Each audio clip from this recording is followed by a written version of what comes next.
모든 분들 진심으로 환영하고 축복합니다. 환영하고 축복합니다. 이제 시험 기간이 이제 끝났는데 저번 주보다 더 많이 와서 너무 기쁜 것 같습니다. 비가 와서 조금 우중충한 날씨지만 또 오늘 시간 우리 기쁨으로 찬양하는 그런 시간 되길 원합니다. 같이 먼저 우리 사도신경으로 우리의 신앙을 먼저 고백하도록 하겠습니다. 전능하사 천지를 만드신 하나님 아버지를 내가 믿사오며 그 외아들 우리 주 예수 그리스도를 믿사오니 이는 성령으로 잉태하사 동정녀 마리아에게 나시고 본디오 빌라도에게 고난을 받으사 십자가에 못 박혀 죽으시고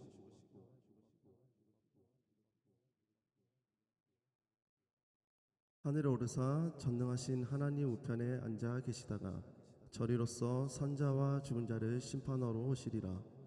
성령을 믿사오며 거룩한 공회와 성도와 서로 교통하는 것과 죄를 사하여 주시는 것과 몸이 다시 사는 것과 영원히 사는 것을 믿사옵나이다. 아멘. 네, 우리 이 시간 같이 자리에서 일어나서 우리를 향한 주님의 사랑을 찬양하며 나아가도록 합시다.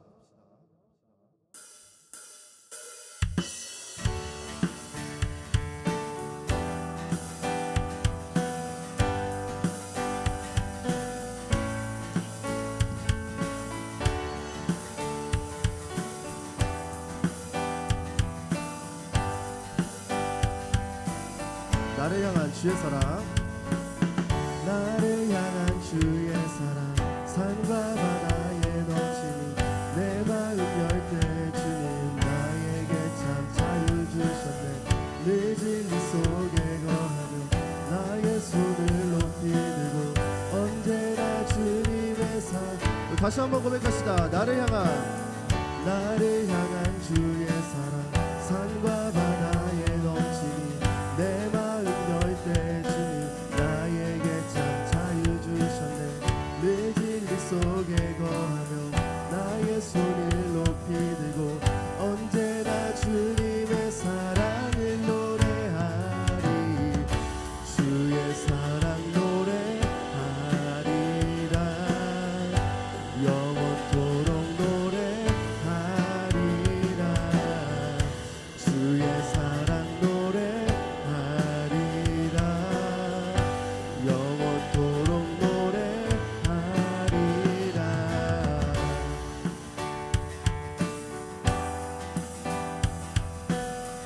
다시 한번 처음부터 고백하도록 합시다. 나를 향한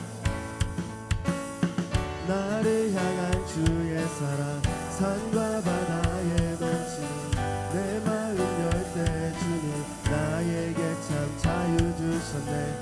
늘 진리 속에 거하며 나의 손을 높이 들고 언제나 주님의 사랑을 노래하리. 주의 사랑 노래하리라. 영원토록 노래하리라. 주의 사랑 노래하리라. 우리 한 번 더 고백합시다. 주의 사랑 노래하리라. 주의 사랑 노래하리라. 영원토록 노래하리라. 주의 사랑 노래하리라.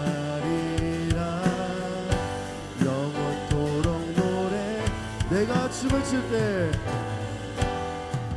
내가 춤을 출 때 다 비웃겠지만 그들도 주 알게 되면 함께 기뻐 주. 우리 한 번 더 고백합시다. 내가 춤을 출 때, 내가 춤을 출 때 다 비웃겠지만 그들도 주 알게 되면 함께 기뻐 춤을 추게 되리. 주의 사랑 노래하리라. 영원토록 노래하리라. 주의 사랑 노래하리라. 우리 마지막으로 한 번 더 고백합시다. 주의 사랑 노래하리라. 주의 사랑 노래하리라.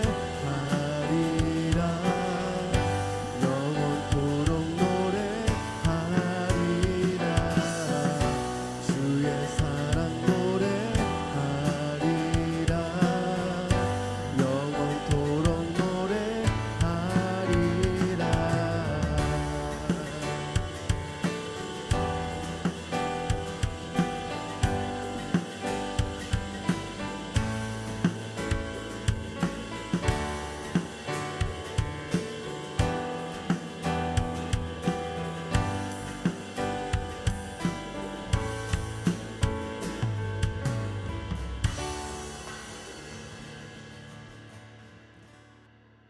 우리 계속해서 그 사랑을 찬양하며 나아가도록 합시다.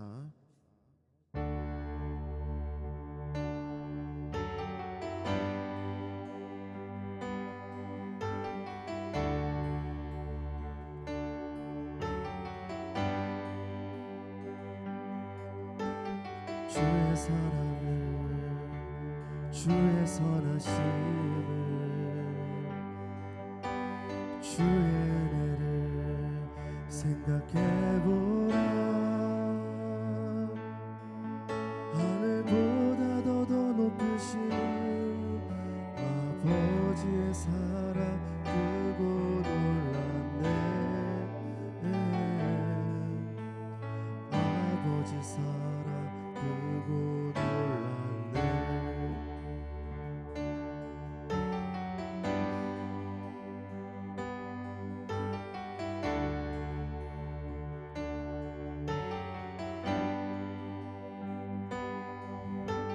주의 사랑을, 주의 선하심을, 주의 은혜를 생각해보라. 하늘보다 더 높으신 아버지의 사랑 크고 놀랐네. 아버지 사랑 크고 놀랐네.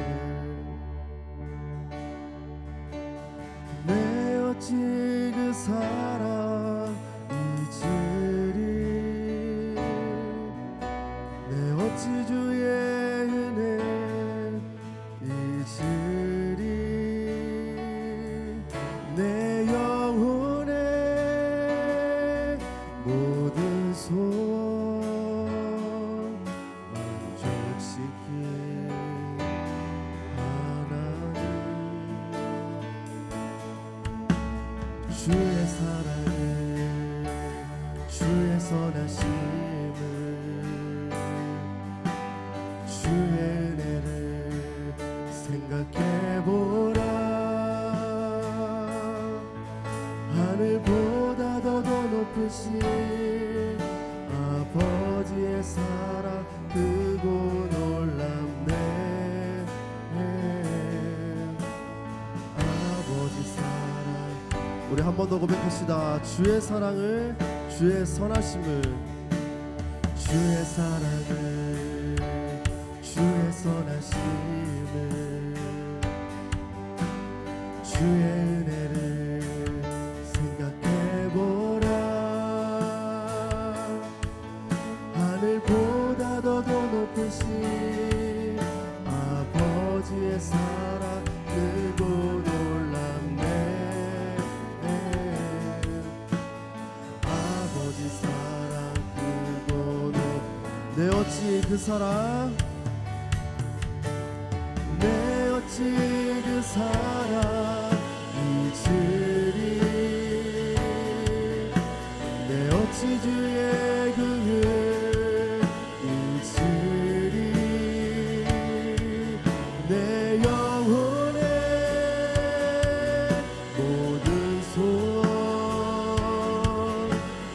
만족시키. 나 길을 잃고 헤맬 때, 나 길을 잃고 헤맬 때 그 사랑 날 찾아 오셨네. 내 영혼의 모든 소원 만족시키 하나님. 주의 사랑을, 주의 사랑을, 주의 선하심을, 주의 은혜를 생각해보라. 하늘보다 더 높으신 아버지의 사랑 크고 놀랍네. 아버지 사랑 크고 놀랍. 아버지 사랑, 아버지 사랑 크고 놀랍네. 아버지, 아버지 사랑 크고 놀랍네.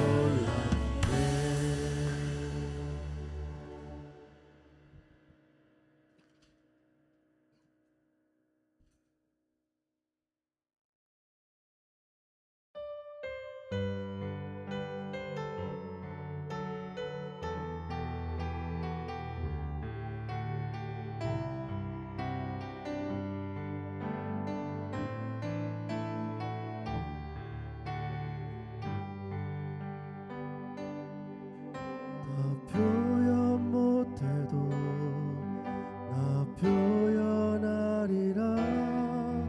다 고백 못해도 나 고백하리라. 다 알 수 없어도 나 알아가리라. 다 닮지 못해도 나 닮아가리라. 다 표현 못해도 나 표현하리라. 다 고백 못해도 나 고백하리라. 다 알 수 없어도 나 알아가리라. 다 닮지 못해도 다 닮아가리라. 그 사랑 얼마나 아름다운지, 그 사랑 얼마나 부욕해 하는지, 그 사랑 얼마나 크고 놀라운지를, 그 사랑 얼마나 나를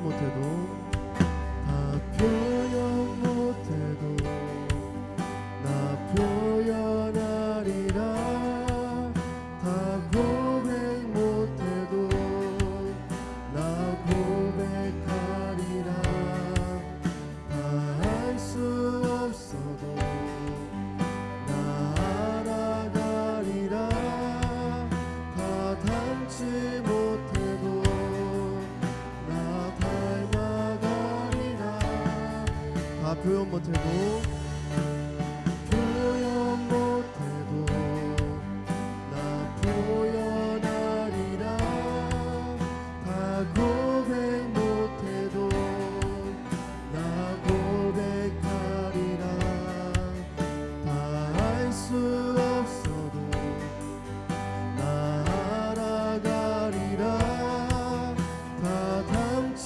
못해도 다 닮아가리라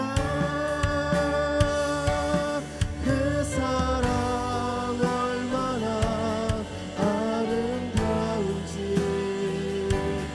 그 사랑 얼마나 날 부욕해 하는지 그 사랑 얼마나 크고 놀라운지를 그 사랑 얼마나 우리 계속해서 고백합시다. 그 사랑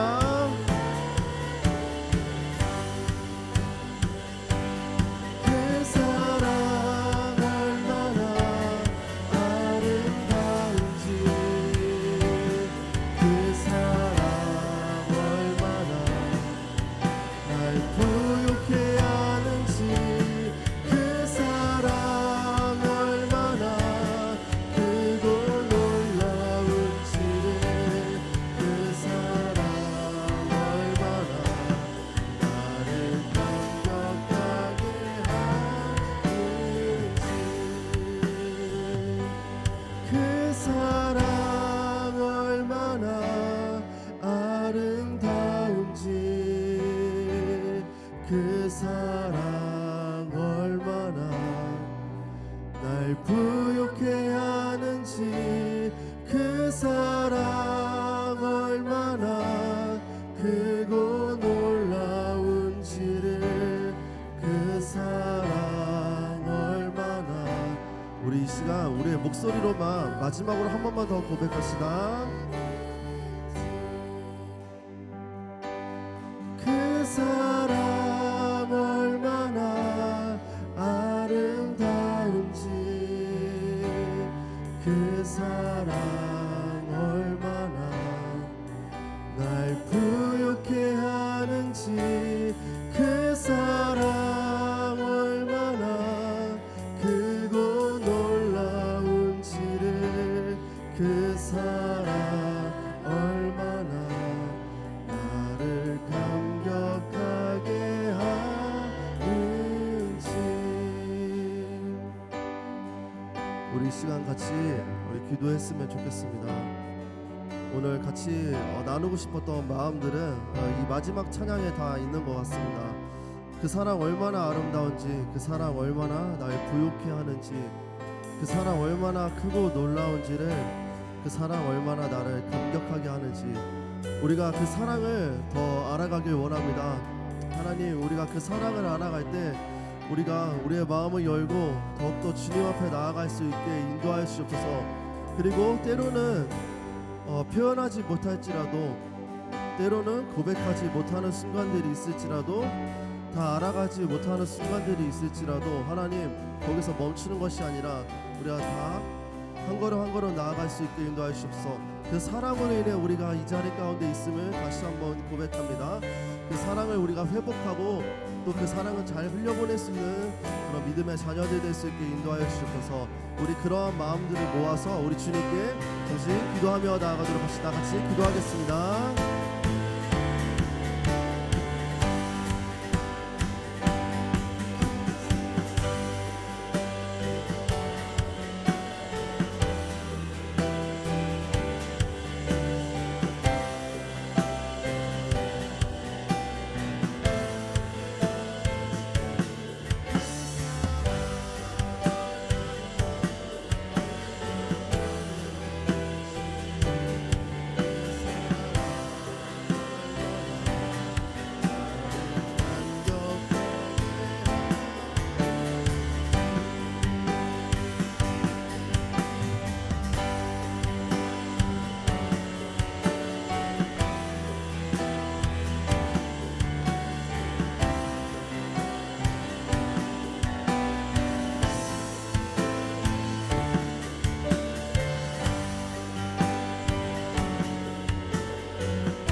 기도하겠습니다.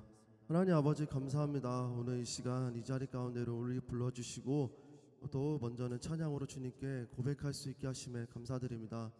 하나님 그렇습니다. 정말 그 크고 놀라우신 그 사랑, 그 아름다우신 그 사랑을 우리가 회복하길 원하며 더욱더 그 사랑을 공급받아 우리가 살아가는 이 세상 속에서 아버지 공급받은 것으로 끝나는 것이 아니라 흘려보낼 수 있는 믿음의 자녀들이 될 수 있게 인도하여 주옵소서. 우리의 가정과 우리의 학교 속에서도 우리의 직장 속에서도 그 예수님께서 몸소 보여주시고 우리에게 보여주신 그 사랑을 아버지 또 붙들고 걸어갈 수 있게 인도하여 주옵소서.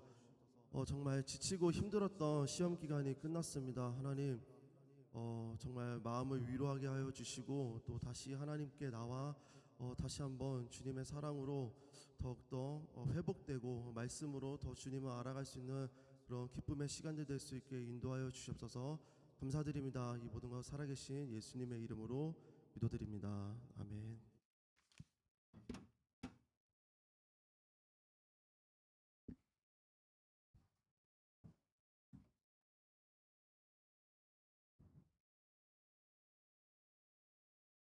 우리 주님께 봉헌 올려드리겠습니다.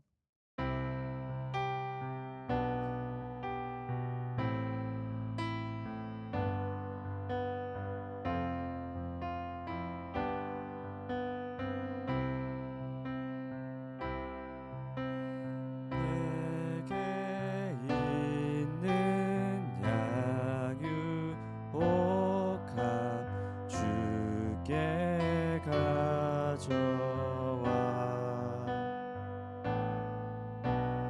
그 발 위에 입 맞추고 깨뜨리니다.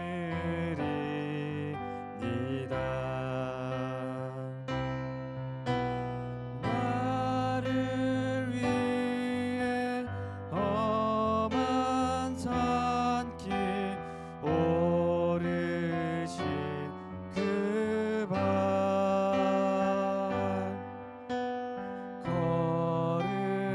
걸음마다 크신 사랑 새겨놓았네.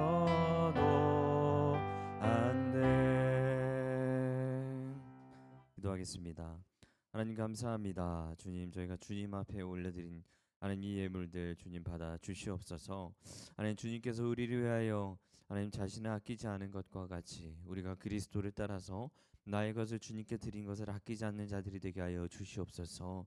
하나님, 저희들이 부족합니다. 한 주간의 삶 동안에 많은 연약함들이 있었습니다. 하나님, 이 연금 가운데 저희들의 마음에 주님을 향한 마음을 다시 한번 회복되는 것임을 기억하고 제가 기쁨으로 주님 앞에 헌납하는 자들이 되게 하여 주시옵소서. 우리가 이를 또한 주님께 바치는 것처럼 하나님 서로 이웃을 위하여서 가정을 위하여서 하나님 또한 바치는 주님께 하듯이 내 이웃을 사랑하는 그런 헌신을 행하는 청소년부가 되게 하여 주시옵소서. 감사합니다. 예수님의 이름으로 기도드립니다. 아멘. 오늘 우리에게 주신 말씀은 에베소서 6장 1절에서 3절의 말씀입니다.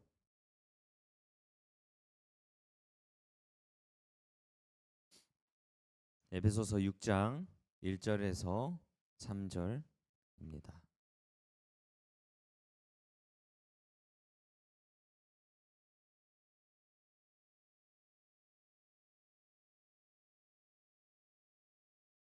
에베소서 6장 1절에서 3절의 말씀 우리 다 같이 1절에서 3절까지 읽도록 하겠습니다.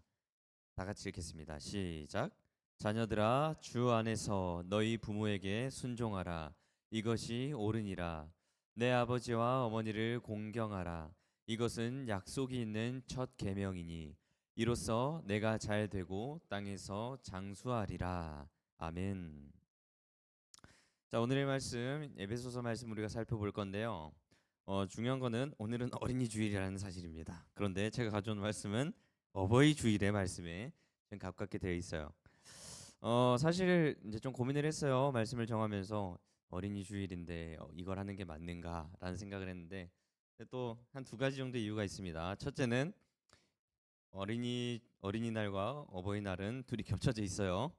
그렇기 때문에 아무래도 우리가 조금 더 시간을 땡겨서 하는 게 좋겠다고 생각을 했고, 두 번째 이유, 자 이겁니다. 어린이 주일이라고 하면, 자 어린이 주일을 보통 챙기는 게 누구예요? 어린이들 본인이에요, 보통? 그렇죠, 보통 부모님이에요. 자 그러면 부모님 어버이 주일은 누가 챙겨요? 어버이, 그쵸. 우리가 챙겨야 되는 거죠, 자녀들이. 그러다 보니까 이제 느끼는 게 뭐냐, 언제나 중요해요. 어, 사랑도 결국 오고 가는 게 필요한 것처럼, 이제 이번에는 우리가 사랑을 줬으니 저번엔 우리가 사랑을 줬다가 아니라, 이번 주가 어린이 주일이니 이제 부모님은 나에게 무언가를 이제 축복해 주시겠지. 그럼 이제 우리도 거기에 대한 반응이 필요합니다. 그래서 이렇게 어버이주를 조금 땡겼다라고 생각하시면 될 것 같고요. 물론 여러분은 어린이는 아니지만 광범위한 범위에선 어린이기도 하니까요. 네, 뭐 어린이가 한 30까지도 어린이라고 하더라고요. 저도 그럼 어린인데 납득이 안 되잖아요. 네, 여러분은 청소년입니다. 아무튼 중요한 것은 뭡니까? 여러분, 우리가 이 말씀을 드려야 되는 이유는 우리가 부모님을 챙겨야 되기 때문입니다. 그래서 듣는 겁니다. 이번 주에 어버이날이 있잖아요. 어린이날은 잘 받으시고 우리가 해야 될 거에 집중하자는 겁니다. 자, 그래서 이번 주 금요일이 이제 어버이날인데, 뭐 대부분 이거에 대한 의미는 알 겁니다. 나를 낳아주시고 길러주신 부모님에 대한 감사를 기념하는 날이며, 또한 그것이 자녀가 가져야 될 태도라는 것을 이제 기념하는 날, 이런 날이 이제 어버이날이라는 걸 알 겁니다. 그리고 성경에서도 이야기를 하죠. 십계명의 5계명이 뭐라고 얘기해요? 내 부모를 공경하라라고 이야기를 합니다. 오늘 에베소서 말씀에도 나와 있죠. 그리고 그것이 옳다라고 이야기합니다. 자, 그렇다면 그리스도인인 우리가 사실 해야 되는 게 뭐예요? 당연히 이 말씀을 따르는 거죠. 따르는 거예요. 하지만 단순히 그것이 어버이날에 태어나게 해주셔서 감사합니다, 또 이러면서 또 카네이션으로 퉁치는 그런 날을 의미하는 건 아닐 겁니다. 심지어 뭐 이마저도 챙기기가 쉽지가 않아요. 카네이션 준비하고 있어요. 쉽지 않아요. 네, 여기서 이제 오해하지 말 것은, 제가 이제 어버이날에 부모님을 챙기지 않는다, 그것을 이제 죄라고 얘기하는 것도 아니면서, 또한 부모님께 감사하는 마음이 들지 않는다고 해서 이것을 질책할 마음도 없습니다. 그리고 또한 이제 오히려 부모님께 스트레스를 받는 학생들이 꽤 있어요. 네, 오히려 부모님 힘들어요. 감사함보다 힘듦이 더 일어나는 마음들도 많이 있거든요. 이런 복잡한 상황에서, 그렇다면 우리가 자녀가 되는 우리가 부여잡을 수 있는 것은 뭐예요? 하나님이 말씀하신 이 성경 앞에서 우리가 자녀로서 부모를 어떻게 대해야 하며, 부모는 어떤 존재이며, 또 자녀는 그런 부모를 통해서 어떠한 복을 누릴 수 있는 것인가에 대한 답변이 필요합니다. 그래서 오늘 주제는 그거예요. 그리스도인 자녀들이 어떻게 부모를 이 말씀대로 공경하며 사랑하는지, 이것을 알고 가자는 겁니다. 그래서 오늘 에베소서의 말씀으로 들어갈 건데요. 바울이 성도들에게 이 가정에 보내는 편지입니다. 자, 말씀으로 들어가 봅시다. 1절입니다. 자녀들아, 주 안에서 너희 부모에게 순종하라. 이것이 옳으니라. 말씀에서 말하는 거 보면 되게 확실하죠? 분명하죠? 자녀들이 부모들에게 순종하는 것이 옳다라고 이야기를 하고 있습니다. 자, 이 말씀을 보면서 어쩌면 성경은 되게 이 아버지나 어머니의 권력이 아주 막강한 이 가부장적인 사회를 장려한다라고 얘기하는 분들이 가끔 있어요. 뭐 그럴지도 모르는데, 근데 이거는 좀 과하게 생각을 하는 게 뭐냐면, 마치 이 아빠 엄마가 말을 하는데 감히 토를 다느냐라는 이제 이런 식의 이제 사고 방식을 가지고 있으면 안 된다는 겁니다. 그러면서 이렇게 해석을 해버린 거죠. 자, 그런데 하지만 이 순종하라는 명령에 한 가지 조건이 달려 있습니다. 1절에. 자, 단순히 너희 부모에게 순종하라, 이것이 옳다라고 얘기할 때에 한 가지 지금 조건이 달려 있는데 뭘까요? 순종하라고 하는데 조건이 달려 있어요. 그렇죠. 주 안에서라는 조건이 달려 있습니다. 주 안에서 순종하라라고 이야기를 합니다. 자, 주 안에서 순종하라는 것에 대한 의미가 한 두 가지 정도로 얘기할 수가 있거든요. 자, 첫 번째 의미는 이렇습니다. 첫 번째 의미는 잠깐 넘겨볼까요? 네, 첫 번째 의미는요. 부모에게 순종하는 것이 주 안에서 즉 하나님 안에서 정해졌다라는 겁니다. 먼저 이게 첫 번째 의미예요. 부모에게 순종해야 되는 이유가 무엇이냐? 하나님이 부모와 자녀의 관계를 그렇게 설정하셨다는 겁니다. 그렇게 이미 정하셨다는 겁니다. 이게 그런데 이게 단순히 그냥 이렇게 하나님이 만들어 놨으니 순종해라. 그냥 부모 말씀에 토달지 말고 무조건 순종해야 된다. 또 이런 걸 얘기하는 건 아닙니다. 두 번째 의미가 뭐예요? 부모의 권위보다 하나님의 권위가 더 우선이 된다는 겁니다. 더 크다는 겁니다. 그러니까 부모에게 순종해야 되는 이유는 부모님의 권위에서 비롯되는 게 아니라 하나님의 권위에서 시작되었고요. 거기서 비롯되는 겁니다. 그러니까 또한 무작정 부모님이 하는 말을 전부 순종해야 된다는 그런 의미가 아닙니다. 만약 부모님이 여러분의 신앙에 어긋나고 여러분의 믿음에 어긋나는 것을 요구한다면 여러분은 어디 권위에 맞춰야 될 거예요. 더 크신 하나님의 권위에 맞춰야 된다는 겁니다. 그런 것처럼 무작정 순종하라는 얘기도 아닙니다. 네, 우리는 신앙의 양심에 따라서 하나님의 권위를 따라야 되는 자들입니다. 물론 부모님에게 그 권위를 주셨지만 그럼에도 불구하고 더 크신 거는 누구예요? 하나님이에요. 그래서 성경은 얘기하는 거예요. 부모에게 하나님의 뜻에 따라서 자녀를 가르치라고 얘기를 해요. 부모에게도. 네, 그래서 여러분 부모가 시키는 게 다는 아니다라는 겁니다. 그러나 하나님 말씀하신 거 뭐예요? 부모에게 순종해야 된다는 겁니다. 이런 맥락에서 생각을 하셔야 됩니다. 자, 물론 이제 좀 뭐랄까, 그러니까 우리가 생각해야 되는 건 이거예요. 우리가 부모를 존중해야 되는 거, 부모에게 순종해야 된다는 거, 단순히 흔히 말하는 유교적인 문화가 있을 것이고 나를 낳으셨기 때문에 피가 섞인 혈연의 관계이기 때문에 이제 이런 개념에서 우리가 부모를 공경해야 된다고 생각하는 것이 아니라요. 그 권위가 하나님한테서 이루어진다는 겁니다. 여러분이 태어난 것은 부모님의 뜻입니까? 하나님의 뜻입니까? 하나님의 뜻이거든요. 단순히 여러분이 부모님이 날 낳아줬다고 해서 감사하다라는 그런 단순한 사고방식으로 생각해서는 안 됩니다. 하나님께서 우리 부모님을 통하여서 나를 이 땅에 보내셨고 우리가 그래서 이렇게 또한 지내고 있는 겁니다. 단순히 부모님이 낳아주셨기 때문에 감사합니다. 저 사실 이 말을 그렇게 좋아하지 않아요. 하나님이 보내셨지 뭘 부모님이 보내요. 하나님의 뜻에 따라서 부모님이 우리를 출산하셨고 사랑으로 가정을 만드는 거죠. 물론 그렇다고 부모님께 감사하지 말라는 건 아닙니다. 하나님의 도구로서 이용된 부모님은 분명히 우리가 존중해야 될 분들이라는 겁니다. 자, 뭐 이랬다 저랬다 지금 하고 있어요. 근데 그런 게 바로 하나님의 뜻인 거예요. 그래서 결론은 뭐예요? 하나님 말씀에 따라 부모에게 순종하는 것이 맞습니다. 하나님이 주신 권위이기 때문입니다. 자, 그런데 이제 둘째 조건이 문제가 있습니다. 한 가지 뭐냐면 하나님의 뜻과 맞지 않은 부모의 경우 우리가 부모로 여기는 것이 맞는가에 대한 좀 질문이 생겨요. 이렇게 되면 왜요? 부모님이 하나님 안 믿는 분들 꽤 있죠. 있는 친구들도 있고 있는 친구들도 있을 거예요. 이랬을 경우에 사실 어려운 게 뭐냐면 하나님의 뜻에 따르지 않는 부모님을 주님이 권위를 부모에게 주시는 건데 근데 주님을 믿지 않는 부모님의 경우는 그러면 사실 하나님의 권위를 받은 부모가 아닐 수도 있지 않는가라는 이런 논리가 또 나오거든요. 네, 마치 하나님을 거부하는 신앙을 거부하는 부모님이라면 우리도 그 관계를 끊어내야 되는 것은 아닌지라는 이런 조금 의문이 듭니다. 자, 이를 더 설명하기 위해서 2절의 말씀이 또한 담겨 있는 겁니다. 1절은 2절과 세트로 봐야 되거든요. 자, 우리가 2절을 한번 봅시다. 2절입니다. 내 아버지와 어머니를 공경하라. 이것은 약속이 있는 첫 계명이니. 자, 2절을 보면 아버지와 어머니를 공경하라고 하나님이 명령하십니다. 어쩌면 1절과 매우 유사하게 보일 수도 있지만 사실 조금 다릅니다.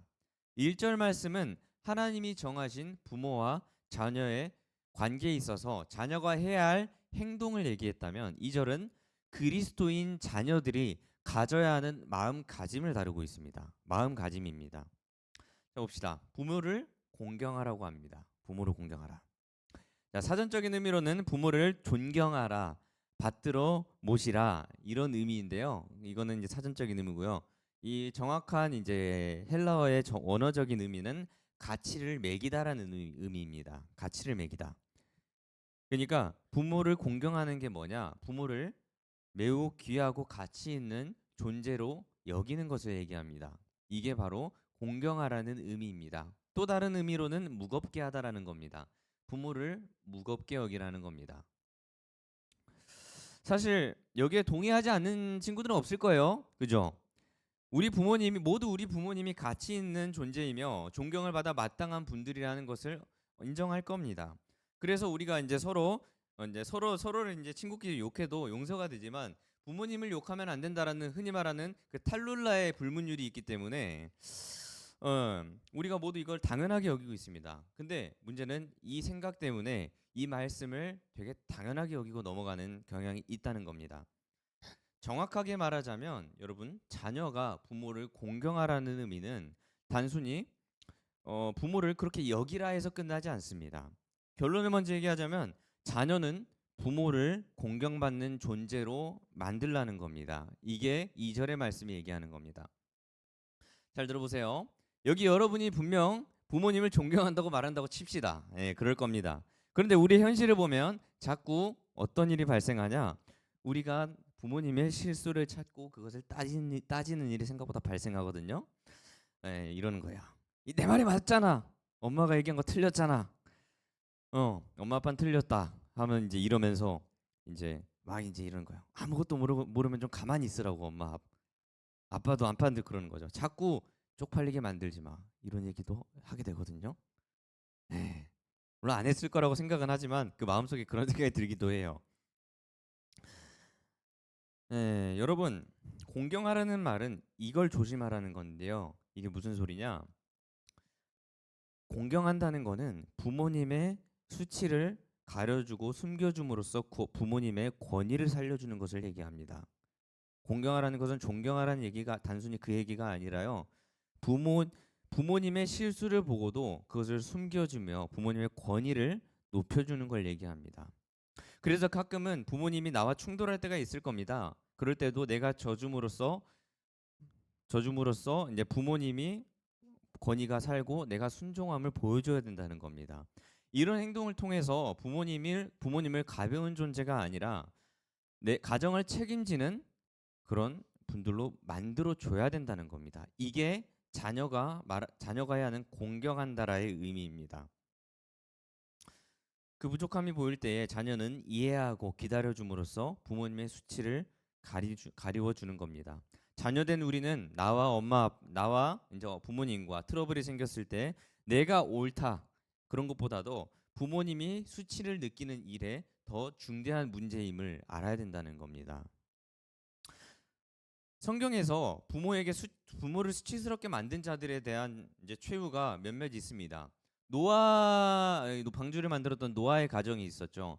노아의 가정의 둘째 아들 함이라는 아들이 있었습니다.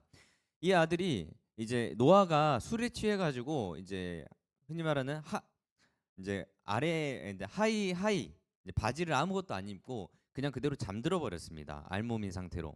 그때 함이 어떻게 해버리냐면 가족들에게 그거를 다 공개해 버립니다. 이때 하나님은 함에게 바로 저주를 내려버리십니다. 함의 자손들에게 저주를 내려버리시고요.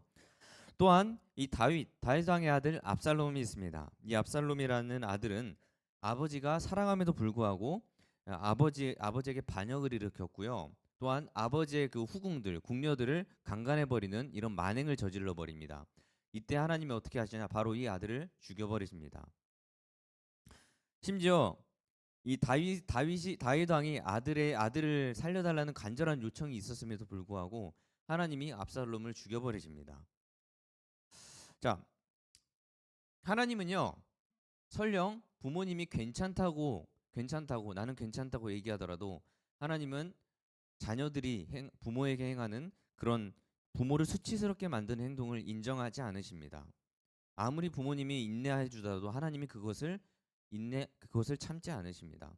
하나님은 부모를 수치스럽게 하는 일에 대해서 매우 무겁게 말씀하십니다. 그것을 우리가 성경에서 발견하는 거죠. 자, 우리 현실을 봅시다. 우리가 자녀가 되어서 부모님과 생각이 다르고 세대 차이가 나는 일에 따라서 답답하게 느껴질 때가 분명 많을 겁니다. 저도 엄마랑 아빠랑 얘기하다 보면 가끔 보면 답답해요. 저거는 틀린 건데 왜 저러실까라는 생각이 들어요. 가끔은 그게 틀렸다라고 말하고 싶기도 하고 어쩔 때는 좀 에, 저를 자꾸 틀렸다고 말하는 부모님한테 조금 화가 날 때도 있어요. 하지만 여러분 자녀가 되어서 우리가 이해하고 넘어가야 될 것은 나이가 들면서 점점 사람이 변한다는 겁니다. 여러분이 지금 10대와 20대의 시간을 보내고 있어요. 10대. 여러분 10대는 이제 건강해요. 이 신나는 음악과 지치지 않는 에너지의 삶이 여러분에게 주어져 있어요. 여러분은 그것을 잘 소화합니다. 그런데 이제 30대에 들어서면 이제 점점 여러분이 좋아하던 신나는 그 음악이 이제 시끄럽게 들리고 불쾌하게 들리기 시작할 겁니다. 그리고 이제 몸의 작은 부분들이 점점 고장나기 시작합니다. 그리고 중년의 4, 50대가 되면 크고 작은 수술을 받는 일이 발생할 겁니다. 그리고 그것이 아주 당연하게 여겨질 겁니다. 그리고 뭔가 시도할 체력이 생기질 않습니다. 60대가 되면 이제 눈과 귀가 제대로 움직이질 않습니다. 듣고 보는 것만으로도 지칩니다. 그러면서 이제 또 이제 이런 거죠. 우리가 촌스럽게 생각하던 그 꽃무늬 같은 그 화려한 것들이 내 눈에 보기 되게 좋아 보이기도 합니다. 그래서 젊은 우리들이 부모님과 생각이 맞질 않는 겁니다. 우리랑 받아들이는 게 완전히 달라요. 그러다 보니까 우리는 이 삶들을 이해하고 존중해 주는 게 필요하다는 걸 얘기하는 겁니다. 가끔은 우리가 이 삶들을 이해하고 존중하면서 가끔은 내가 져주는 것도 필요합니다. 왜요? 이분들이 받아들인 건 우리랑 다르거든요. 세대가 달라요. 그래서 아까 이제 질문에 답해 보자면 여러분 신앙이 부족한 하나님의 좀 뜻과 어긋나는 그 부모님들이 계십니다. 이럴 때 여러분 그러한 모습일지 몰라도 우리는 하나님이 말씀하시듯이 부모를 수치스럽게 해서는 안 됩니다. 하나님을 믿지 않는다고 해서 그 부모의 수치가 드러나도 된다는 얘기가 아닙니다. 우리는 하나님을 믿지 않아도 하나님이 부모로 제 자격을 부여하셨다는 걸 인정해야 됩니다. 어떻게 해야 돼요? 당연히 전도하시고 부모가 잘못하는 거에 대해서 어느 정도 얘기할 필요는 있겠지만 여러분이 해야 되는 거 뭐냐? 그렇다고 해서 부모로서의 권위가 없다라고 판단하셔는 안 된다는 겁니다. 하나님을 거부한 사람들한테도 그래야 된다는 거예요. 그러다 보니까 하나님 믿지 않은 자들에 대해서 계속 그거를 막 나쁘게 얘기하고 험담하는 사람들이 있습니다.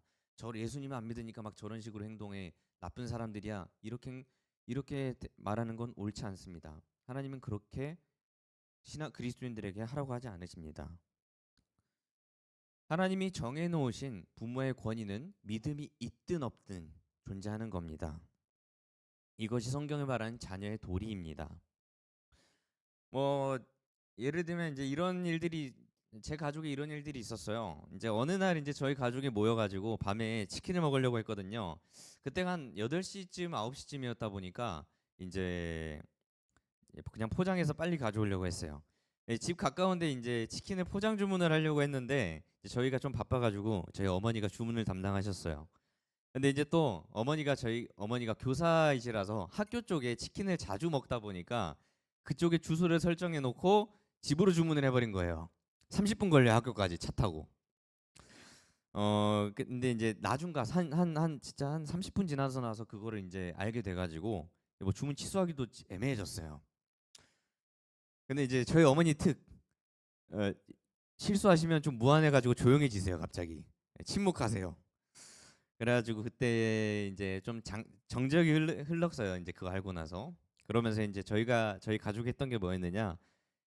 기왕 이렇게 된 거 우리 드라이브나 갑시다 하면서 그 치킨집을 향해서 30분을 걸려서 갔다가 다시 30분 걸려서 1시간 뒤에 치킨을 먹게 됐어요. 당연히 치킨은 다 식었을 것이고 맛도 없었을 거예요. 심지어 그때 뿌링클이어가지고 그 눅눅해져서 맛없어요 그거. 뿌링클 눅눅해지면 진짜 맛없거든요. 예. 기억이 나네 이게. 그래서 이제 딱 그걸 먹고 나서 이제 즐겁게 먹었는데 이제 어머니께서 나중에 이제 저한테 오셔가지고 말씀하시길 너무 고맙다라고 얘기하셨어요. 여러분 이런 겁니다. 그러니까 단순히 부모에게 순종하라고 공경하라는 게 막 그렇게 뭐든지 말 잘 듣고 이런 게 아니라요. 여러분 뭐예요? 부모의 수치를 가려주는 걸 하셔야 됩니다. 언제나. 이게 자녀의 도리라는 거예요. 여러분, 효도는 부모님이 부모님 되게 하는 겁니다. 부모님이 자녀 앞에서 부끄럽지 않게 하는 겁니다. 이게 효도입니다, 여러분. 부모님에게 뭐가 선물하고 이런 걸 효도라고 하는 게 아니라 부모님이 자녀 앞에서 부모님 되게끔 만들어주는 것이 효도입니다. 이것이 여러분이 해야 될 자녀의 도리인 겁니다. 부모님의 실수를 묻어주고 그 부족한 부분들을 이해해주면서 그럼에도 불구하고 자녀들은 부모님을 세워주는 겁니다. 여러분, 직장에서 돌아온 부모님에게 인사하는 것도 동일한 겁니다. 자녀가 열심히 일하고 돌아온 고생하신 부모님의 권위를 인정한 행위가 바로 집에 왔을 때 바로 맞이해 주는 겁니다. 이런 것도 다 그런 일환인 겁니다. 이런 것들이 부모를 공경한다는 겁니다. 여러분, 그래서 이제 부모에게 순종과 공경을 행하는 자에게 주어지는 축복이 있다라고 이제 하나님 얘기하시거든요. 우리가 3절 말씀을 보겠습니다. 3절입니다. 이로써 네가 잘되고 땅에서 장수하리라. 자, 앞에 있던 것을 지키면 어떻게 돼요? 잘되고 장수할 것이라는 하나님의 축복이 선언이 됩니다. 그런데 사실 이 선언이 조금 조심하셔야 되는 게 그리스도인의 입장에서 이 말씀을 단순히 그 잘되고 장수하는 거, 평탄한 인생과 오래 사는 축복으로 받아들이시면 안 됩니다. 잘 생각해 보면 먼저 잘 되는 거, 여러분 성경은 우리에게 뭘 요구합니까? 예수 그리스도처럼 고난을 받으라는 것을 요구합니다. 잘 되는 것과 거리가 멀어요. 평탄한 삶이 아니에요. 그리고 또한 그리스도인들이 오래 사는 거, 장수는 사실 복이라고 말하기가 좀 어려워요. 이유가 뭐예요? 여러분, 우리는 죽으면 끝나요? 우리가 믿는 믿음은 영생이거든요. 영원한 삶이거든요. 사실 장수한다는 복이 그렇게 의미는 없어요, 우리한테. 왜 우리 영원히 살 건데? 그렇잖아요. 축복인가에 대한 얘기를 했을 때 여기서 알아야 되는 게 뭐냐? 잘 되고 장수한다는 의미가 무엇이냐? 여러분, 그리스도인들에게 있어 중요해요. 그리스도인들에게 있어서 생명은 무엇을 의미해요? 생명은 누구한테서 와요? 그리스도인들에게 있어서. 자, 요한복음 전에 얘기했어요. 생명의 떡을 누구라고 성경은 지칭을 해요? 예수 그리스도를 지칭해요. 그리스도인들에게서 생명은요, 생명의 떡, 생명을 주는 분, 나를 구원의 생명으로 이끄신 분, 바로 예수 그리스도를 얘기합니다. 여러분, 우리의 삶에서 생명은 예수님으로부터 옵니다. 즉 잘되고 장수한다는 것은 우리가 단순히 나의 이 땅에서의 삶이 길고 이 땅의 삶이 평탄하다라는 그런 의미가 아니라요. 예수의 생명이 내 안에 잘 자리 잡는 것을 얘기하고 그 예수의 생명으로 잘 사는 것을 얘기하는 거고, 또한 그 예수의 생명이 내 안에 오래도록 살아있는 것을 얘기합니다. 이게 바로 네가 잘되고 장수한다는 성경의 의미입니다. 오래 산다는 얘기 아니에요. 인생이 편안해진다는 얘기가 아니에요. 우리들 안에서 예수의 생명이 산다는 겁니다. 그것이 오래도록 이어진다는 겁니다. 그게 바로 하나님이 약속하시는 자녀에게 주어지는 축복입니다. 여러분, 그래서 십계명을 하나님이 주신 이유가 뭐냐? 그것을 따랐을 때 하나님의 백성이 된다라는 거거든요. 백성으로 살 수 있다라는 거거든요. 5계명, 부모를 공경하라는 계명을 주신 이유가 뭐예요? 그것을 따랐을 때 하나님의 백성이 된다는 겁니다. 백성으로 산다는 겁니다. 그것을 따랐을 때 예수의 생명을 얻은 자이며 하나님의 백성이라는 증거가 된다는 겁니다. 부모를 공경한다는 것은 예수님의 길을 따라간다는 걸 얘기합니다. 이게 성경이 얘기하는 겁니다. 예수님도 아버지이신 하나님께 순종하면서 그분의 말씀을 따라서 이 땅 가운데 사셨습니다. 이러한 원리들을 따라 사는 것이 바로 부모를 공경한다는 겁니다. 즉 부모의 공경은 예수의 삶과 관련이 있습니다. 여러분, 이제 말씀을 좀 정리하겠습니다. 여러분, 오늘 우리가 말씀을 통해서 배운 것은 자녀로서 부모에게 순종하는 것은 그 부모가 정말 순종할 만한 분이고 부모로서의 역할을 잘해서도 아닙니다. 부모님이 내 기준에서 부모다워서가 아닙니다. 주님이 정하신 관계이기 때문입니다. 그래서 우리는 그 권위를 존중하는 겁니다. 우리는 그 하나님 정하신 하나님의 권위를 생각하면서 부모의 권위를 받아들이는 겁니다. 그리고 자녀가 해야 될 것은 부모를 공경받는 분으로 만들어야 됩니다.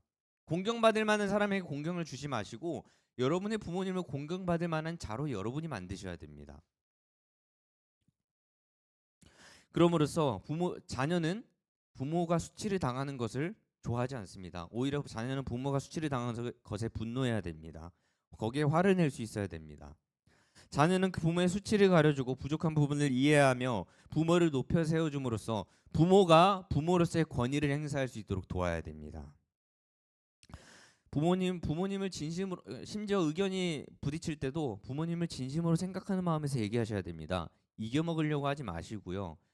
내가 맞고 엄마가 틀렸네, 아빠가 틀렸네. 제발 이런 식으로 부모에게 얘기할 거면 그냥 얘기를 하지 마세요. 그냥 차라리 침묵을 하세요. 마음이 그렇게 될 때가 있으니까 하는 소리예요. 그러나 정말 부모님이 잘 되기를 원해서 부모님이 잘못된 부분을 바로잡아야 되기 때문에 한다면 이제 조용히 얘기를 하는 겁니다. 이렇게 하는 게 어떨까요?라고 얘기하면서 겸손하게 나아가는 겁니다.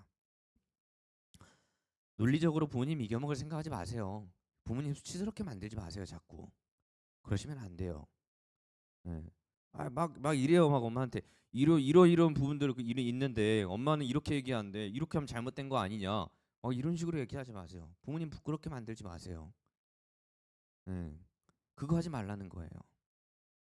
물론 쉽지 않아요. 나의 마음도 있기 때문에. 그러나 성경이 말하는 건 뭐예요? 부모님을 부모되게 하라는 겁니다. 이것이 하나님이 우리에게 말씀하시는 부모를 공경하라입니다. 그럴 때 우리에게 뭐가 들어오느냐? 예수의 생명이 들어오고 예수님이 그 안에 사시는 겁니다. 그 예수의 생명이 나를 잘되게 만들며 그 예수의 생명이 내 안에 오래 있음으로써 우리는 그리스도인으로서의 삶을 계속해서 이어나갈 수 있다는 겁니다. 부모를 공경하지 못하는 자가 예수님의 삶을 따라갈 수 없습니다. 예수님의 길을 따라가고 싶으시면 부모님을 공경하셔야 됩니다. 그래서 여러분, 성경은 부모의 역할을 강조합니다. 부모가 자녀를 가르쳐야 된다고 얘기를 합니다. 잘 가르쳐야 된다고 얘기합니다. 오늘 말씀에서도 3절까지 안 봤지만 4절에서는 부모님께 얘기하거든요. 자녀를 노엽게 하지 말라고 부모에게 얘기합니다. 하지만 동시에 뭐예요?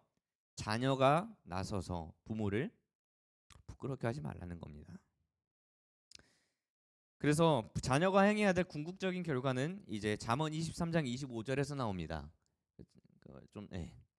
자, 다 같이 읽겠습니다. 시작. 내 부모를 즐겁게 하며 너를 낳은 어미를 기쁘게 하라. 이게 바로 지혜서인 잠언이 얘기하는 자녀의 지혜입니다. 부모를 즐겁고 기쁘게 해야 되는 것이 자녀의 역할입니다. 여러분, 편지나 카네이션 뭐 다 좋습니다.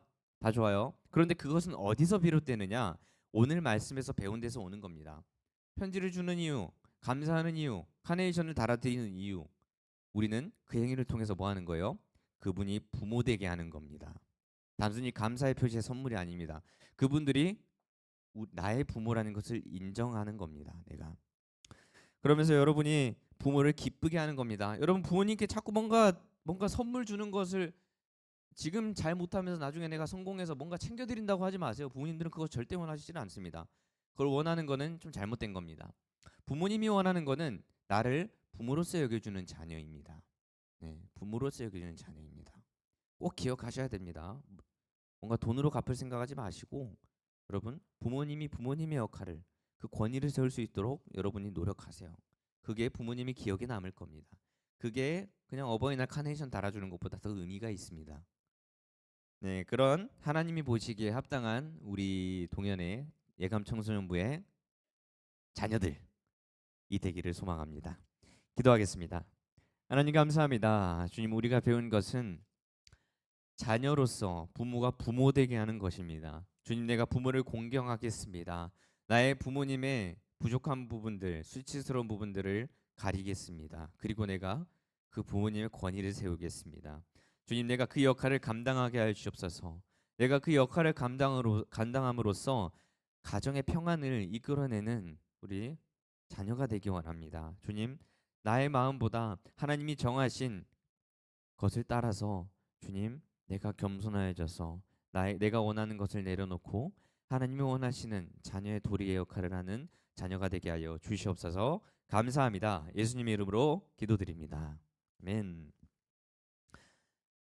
주기도문으로 마치도록 하겠습니다. 자, 시작. 하늘에 계신 우리 아버지여, 이름이 거룩히 여김을 받으시오며 나라가 임하시오며 뜻이 하늘에서 이루어진 것 같이 땅에서도 이루어지이다. 오늘 우리에게 일용할 양식을 주시옵고 우리가 우리에게 죄 지은 자를 사하여 준 것 같이 우리 죄를 사하여 주시옵고 우리를 시험에 들게 하지 마시옵고 다만 악에서 구하시옵소서. 나라와 권세와 영광이 아버지께 영원히 있사옵나이다. 아멘. 네, 광고 시간입니다. 광고 예정 나오세요. 와, 광고 예정이다. 광고하겠습니다. 첫 번째 광고. 브릿지 임팩트 여름 캠프 일시 7월 23일 목요일부터 25일 토요일까지 있고 장소는 연세대 미래 캠퍼스 원주 등록비 8만 원입니다. 지금 신청 받도록 하겠습니다. 환경 암송 대회 안내. 부서 선발 6월 연기. 본선 대회 7월 중 실시입니다. 말레이시아 선교 준비 시작했습니다. 기도로 영적 후원을 부탁드립니다. 자, 이거는 이제 오늘 우리가 해야 될 건데 일단은 이건 나중에 일단 반별로 모이고 나자 설명을 드릴게요. 일단은 우리가 소모임으로 흩어지도록 하겠습니다. 자, 먼저 흩어지기 바랍니다. 제가 이후에 설명을 드릴게요. 그러니까 1부 순서는 여기까지.